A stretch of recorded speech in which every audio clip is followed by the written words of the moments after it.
Hello and welcome to episode 2 of the BUSMEA podcast for the 2021-2022 school year. My name is Ben Kensock. My name is Faith Kalabong, and we are joined with our special guest, Ken Gold. He's new to the BU School of Music faculty. He's the assistant professor of saxophone and jazz. He directs a jazz small group here, teaches courses on jazz. He has had and still has an illustrious career as an educator and performer. So, Ken, tell us more about yourself. Well, I grew up in Montreal, Quebec, and started playing music there. And I went to school in Montreal. I went to Concordia University undergraduate because they had a jazz program there, big bands with Charles Ellison and Andrew Holmesy, some great teachers. And then I went to McGill for music education, and then I was looking for a job, and I ended up in Winnipeg, Manitoba, and that's where I still am after all these years. So I've done a lot of teaching at different levels, mostly high school and university, and tried to stay active playing music in as many different situations as have presented themselves. And so what kind of music would you say you specialize in when it comes to teaching and playing? Well, I guess I'm associated with what people refer to as jazz, but, I think in my playing, it's been a lot more general than that, in the sense that I've had a long association with an Afro-Cuban band in Winnipeg called Papa Mambo. I've been a member of that band for 30 plus years. I've been a member of the Ron Paley Big Band, which is, I guess, called a jazz big band, and also I played as a member with the Winnipeg Jazz Orchestra. I've also played pops concerts, often with the Winnipeg Symphony Orchestra, and but I have a lot of playing experience with dance show bands and previously rock and blues bands and stuff like that too. So I'd say I'm a general practitioner as opposed to a specialist. Mm-hmm. And as an educator, when you were in a high school or middle school, were you specializing in jazz, or was it like general band? Like, what did your classrooms look like? Yeah, I mean, you couldn't. In my teaching time, at least in the times in the schools where I taught, you couldn't just do jazz band. So you were also teaching the instruments and teaching symphonic band or that kind of thing. So I did both. I was more comfortable and considered kind of more specialized in jazz and popular music. So I would, if there were two teachers, I would that would be my gig as well. So when you were first starting off as a teacher, did you run into any particular challenges when you were first starting off? Yeah, a lot of challenges. I found teaching to be extremely difficult at the beginning.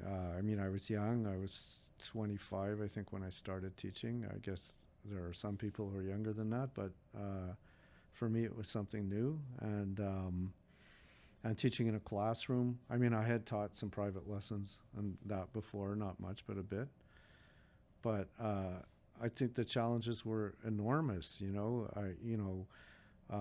Being able to be organized and know your materials, which took years, and even then, you never really know everything. And then having the interpersonal skills to be able to deal with a lot of people, a lot of kids who were coming at you from different perspectives in terms of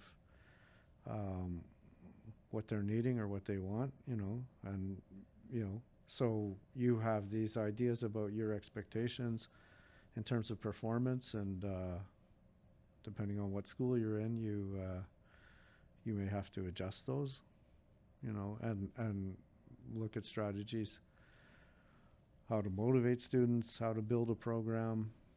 So, it takes a while, and it's a lot of learning. And then you, by looking at mentors who were really great teachers, you realize that, it's not the school you're in, it's not the kids, it's your responsibility, and you can make something great. You can do something great anywhere. You just have to know how to do it.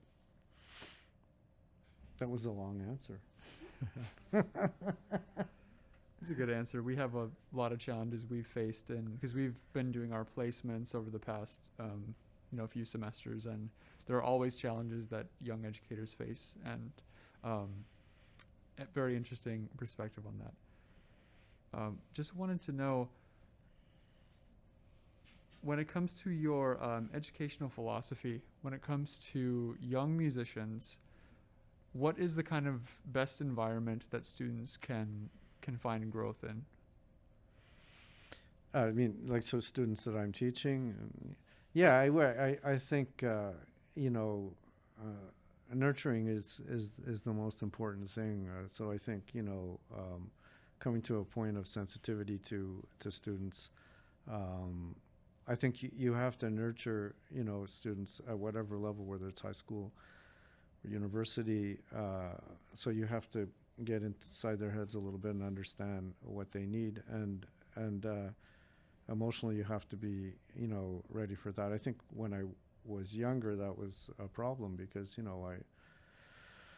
I was impatient, and I wanted to play this type of music or do this, and it's not really about that. It's about meeting the students, at their level with their needs, and then nurturing them to get to where you can get them to. So, it took a long time to learn that. When you were, I guess, in an actual high school or whatever, when you have 30 kids with you, and how do you meet each person in that classroom at their level? Because I feel like in a studio, maybe, it's a different context. Yeah, that's one of the big challenges. You have to understand pacing lessons. You have to understand, there's strategies that you can use. I mean, for instance, you have a piece of music that you're working on or playing, and some parts are more challenging than other parts. Some students there's can be a wide variety of levels in terms of performance levels, so you have to address that. You can kind of deputize your really strong students and give them responsibilities in terms of helping out and doing things, so that they don't, so that they feel they have a purpose beyond just playing or being a receiver. They have some active responsibility.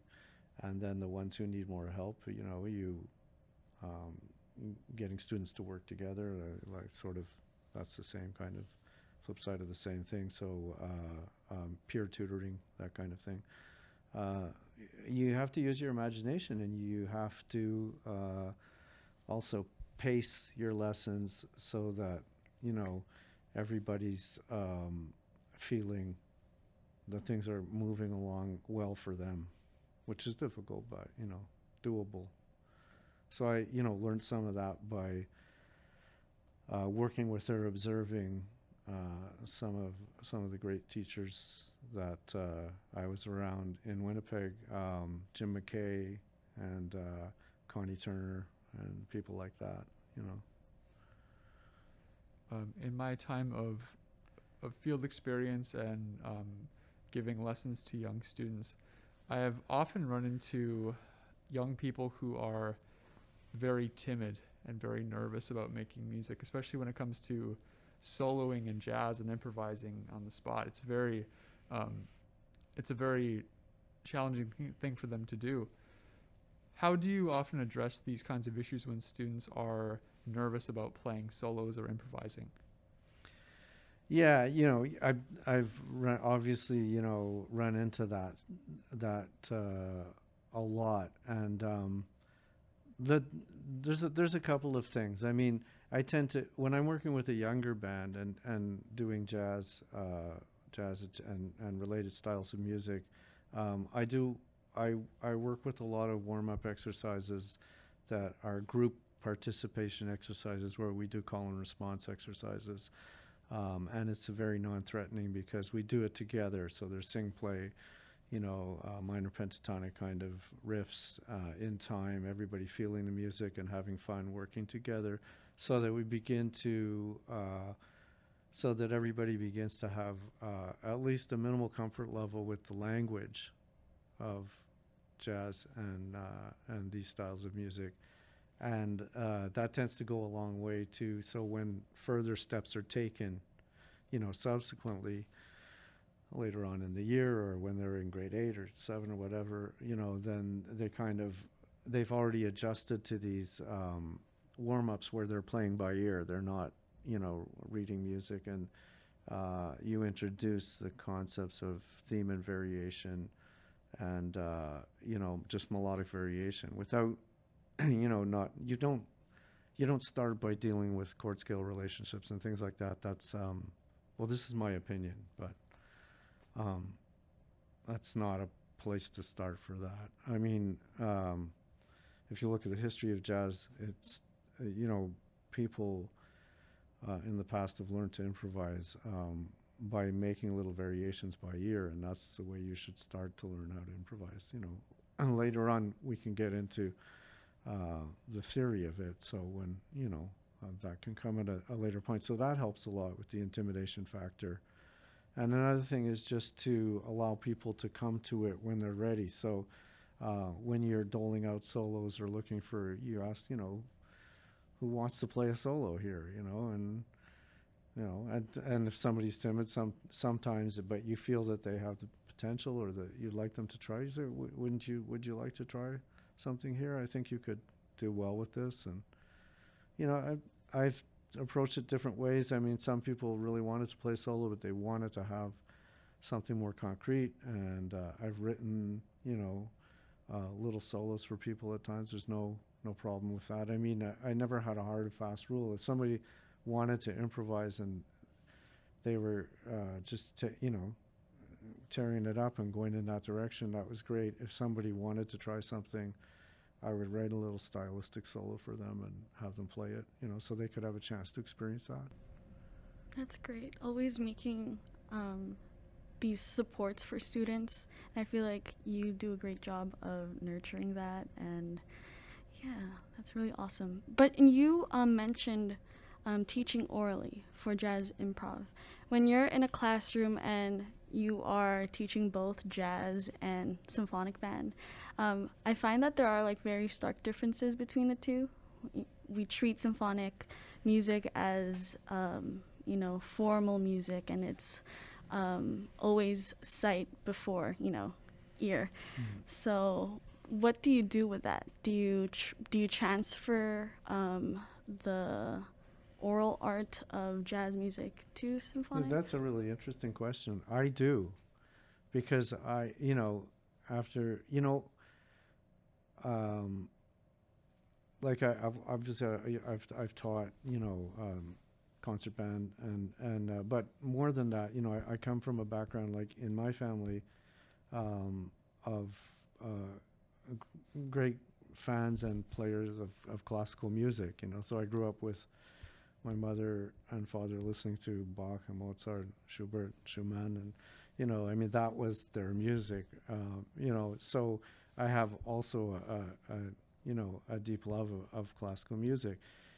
And having thought about it a lot, and played some classical saxophone in my younger years, in my training, having thought about it a lot, I think there are more similarities, than we let on, I mean, we know that Mozart and Bach and Handel could easily improvise. We know for sure that that's the case. You know, that you know, that kind of playing was something that they did easily, whether it was just a cadenza for something, or whether they would take a little theme and improvise on it. Well, you know, we know it was part of their musical life.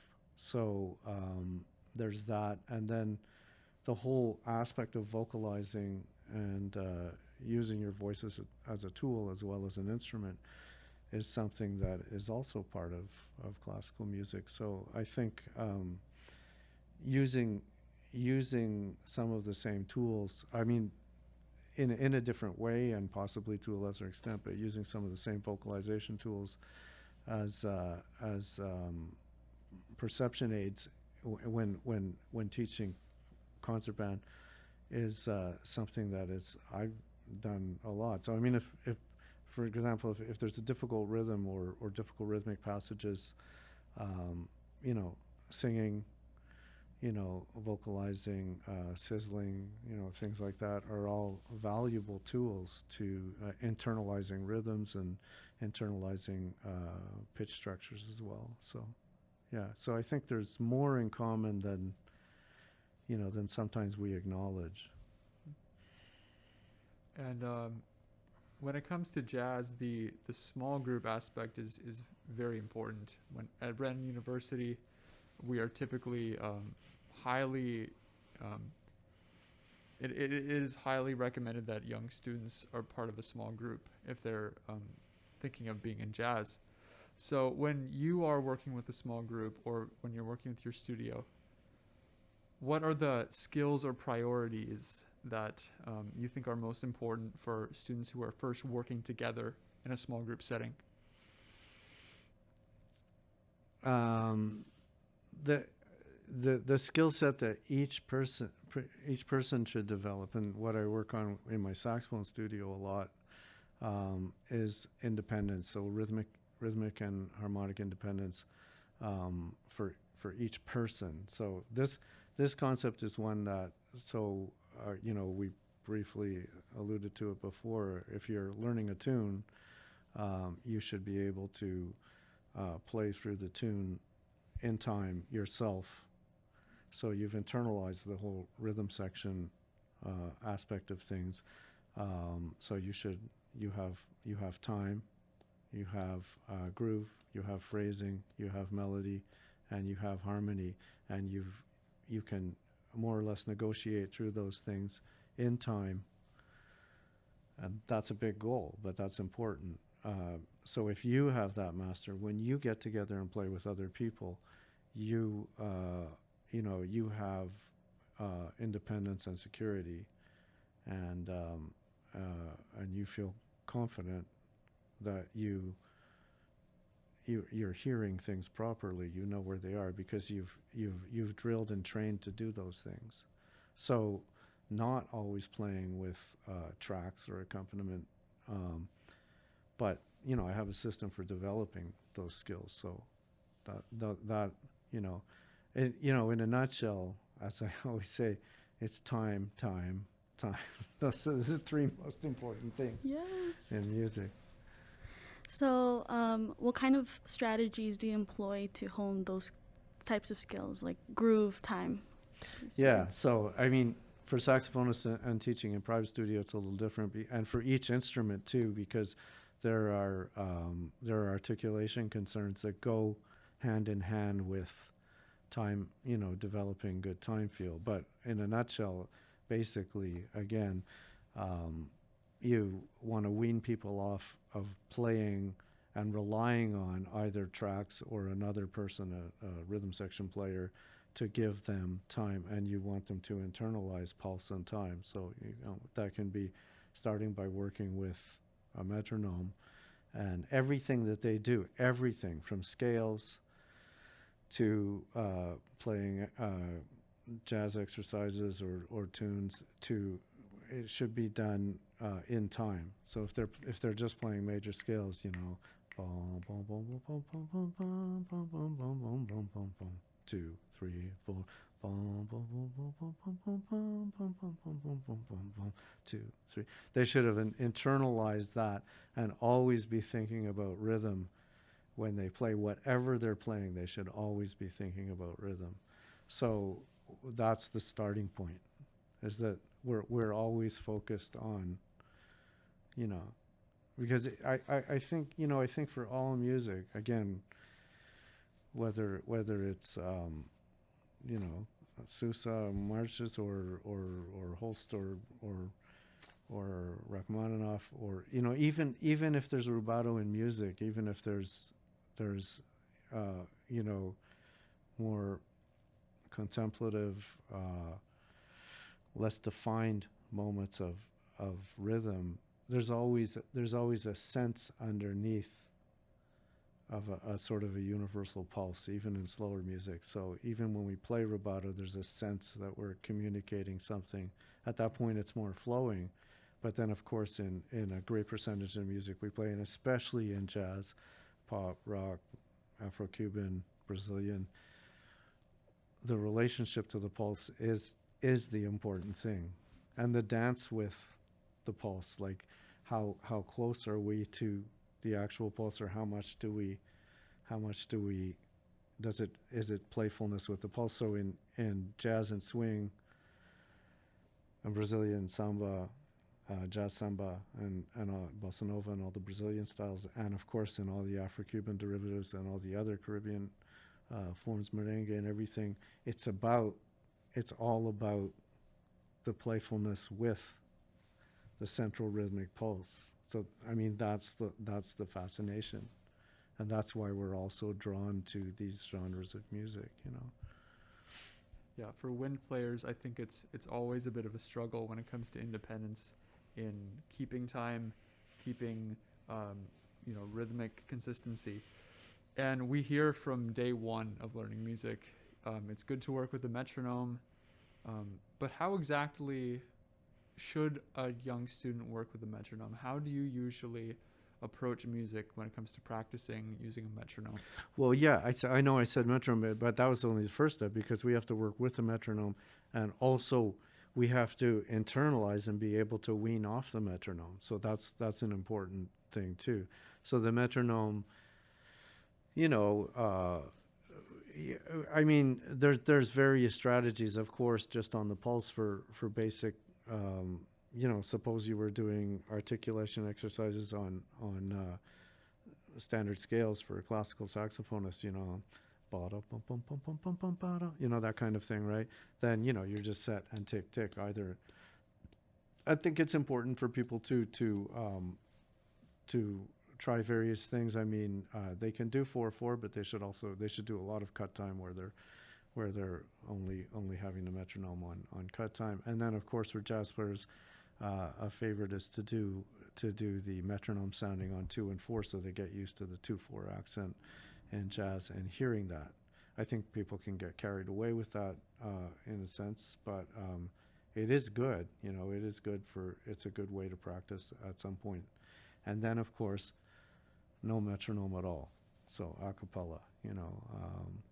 So feeling confident that they have set the time, you know, and they start the tune, and, you know, they think, and that the first thing they think about is time. So they're thinking, you know, 1, 2, 1, 2, 3, 4, ba ba ba ba ba yo ba. So I think thinking about pulse and time and having an idea about, for jazz players, but once again, I think you can easily translate these concepts to teaching. I'm smiling, but you can't see. To teaching concert band. You know, the same. I'm fascinated with this a little bit. It's too bad I'm old and I'm at the end of my career. There's a lot of things I'm not going to get to, but I'm fascinated by this, like the common ground, right? So you're preconceiving pulse, and I mean, because I think I'm from watching like great classical wind players. You know, they have so much rhythm in their body. You know, when I watch like James Galway play or Emmanuel Pahoud, I'm thinking of flute players right now because I'm big on that. Jean-Pierre Rampal, there's so much rhythm in their movement when they're playing. So they're obviously conceiving of the flow and the rhythm so naturally, but they've also been trained to do this. This is something that they do. So again, I think there's more similarities. So conceiving of having a really strong conception of the rhythmic pulse, and then having a strong melodic conception, and harmony follows melody. So because if you know the melody, then the next melody is the bass notes, and the next thing is the harmony, the arpeggios off the bass lines. If you're a wind player, you learn the arpeggiations, and that's first in root position, and then voice leading, and just to I'm probably boring you all, but just to expand on that further, then we go into for students of jazz and learning standards, we go into learning how to create some sort of a bass line on a wind instrument. That's the next step. Nice. I'm curious, in your studio or even in a class setting, do you ever work on internalizing pulse kinesthetically? Do you ever have your students move, or do you find any value in that? Yeah, I think there's a lot of value in that, and I should probably do it more. I definitely think there's value in that, and I know that's more like for educators. That's more of an early years kind of thing in terms of use as a tool. I mean, I think that when I was teaching high school, I probably could have formalized that more, I think, in sort of drawing the connection, I mean, I suppose if I had a student who was, inordinately stiff and, seemed, rigid, I probably would have encouraged them to, loosen up and listen to the music and move with it. Sometimes we get the opposite thing where people are really obsessive about tapping their foot, like in 4/4 or something, and I think that's very I think that can be distracting to keeping time, because I think when you're doing that, often you're worried that you'll lose the time, and what's actually happening is you're distracting the rest of your body and everything from just feeling the time and having the time in your instrument and the time in your body, like you say. So yeah, I think I should have done more of that. Okay, so I'm also curious about this, but in your time with teaching in a classroom, how have you seen the environment of music education change? Oh boy. Okay, so I started teaching. Well, I did my student teaching in I don't know, 1983, I think. Lachute High School in Montreal.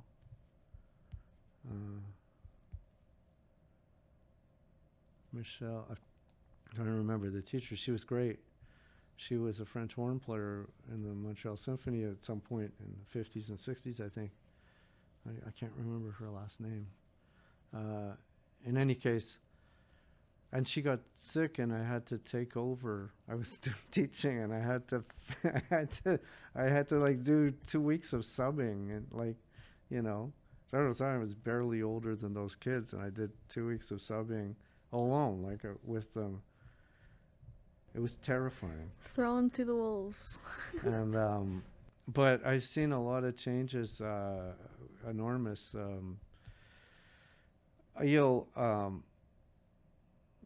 Music education has come a long way in the way that music teachers are trained. You have a lot more resources and a lot better understanding. I could tell you some horror stories about some of my teachers when I was doing music education, which would be pretty funny, but we'll save that for another day. But I look around at the resources you have in terms of your teachers and knowledge that we have now about these things, and it's really day and night, So As far as jazz education is concerned, I mean, it was nowhere near where it is now. In this jurisdiction, anyways, around here, and in most places probably. I mean, there were things going on, and there were some great resources that still stand the test of time.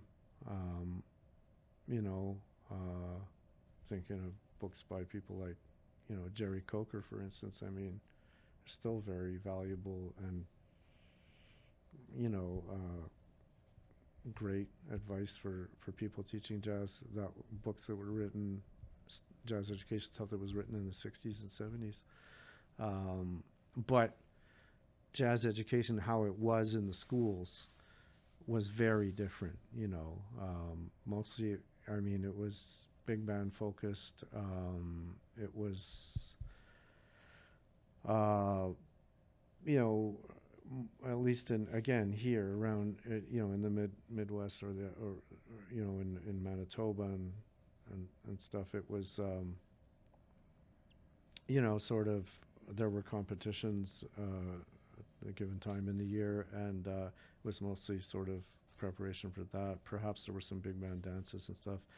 And in terms of actually understanding the music, the history of it, and getting in depth with improvisation and things like that, there wasn't much of that. So, that was something that was just sort of catch as can. I mean, if it happened, it happened. If it, mostly driven by a few students who really wanted to play and did their own research.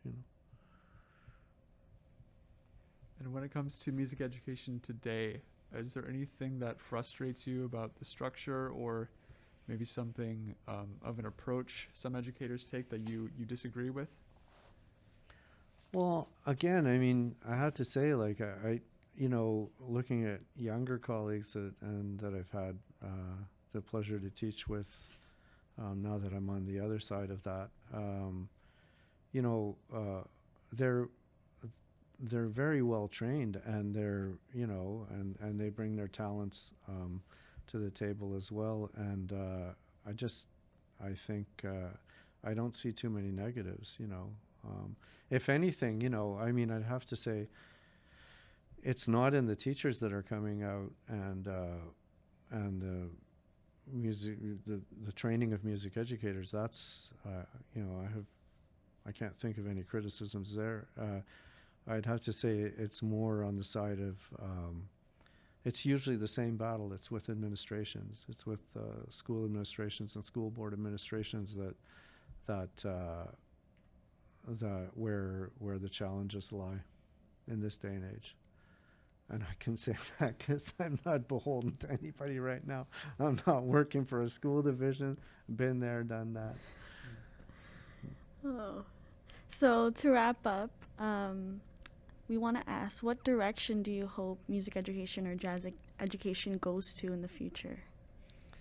Yeah, well, I mean, I'm excited. I see so many, wonderful students here, and so I think the future's in good hands. I hope people's sophistication in terms of their acknowledgement of different styles of music and their fascination with it is growing, which is also great. So on the positive side, I mean, people are, we have, once again, all of you we have much more, accurate information about, Afro-Cuban music and Brazilian music and, and other styles and, all of these interesting historical styles. I mean, gypsy swing and klezmer music and Balkan music, and that are all part of the mix. And all of these things, music has always been a language of that picks up influences from different places. So we know that, for instance, jazz musicians in the 1960s, John Coltrane and people like that were, fascinated listening to Indian classical music and, these things. So this openness, and now we have more education, more knowledge. So yeah, I think things are going in an exciting direction, and jazz itself has become more international. I mean, even the practitioners of it come from all over the world, and they also bring they bring other aspects of musical language into the mix. So you get, Israeli musicians and South American musicians, and they're all, so it's becoming, where I think that ultimately, music will become, it's a world language. It won't be, defined by, I mean, there will always be the great, of course, the great genres, and I'm not being too articulate, but you always have Beethoven, you always have Bach and Handel, which is one amazing legacy. But also, music is the boundaries will come down in a sense. We won't in the future. Possibly, that's the direction we're going in. Well, thank you so much for joining us. And that, wraps up our second episode. But yeah, thank you, Ken. Thank you. It was my pleasure. I enjoyed it. Thank you, Ken. We'd like to give a special thanks to the BUSMEA Council and Dr. McCollum. And please join us back here for future episodes of the BUSMEA podcast coming very soon.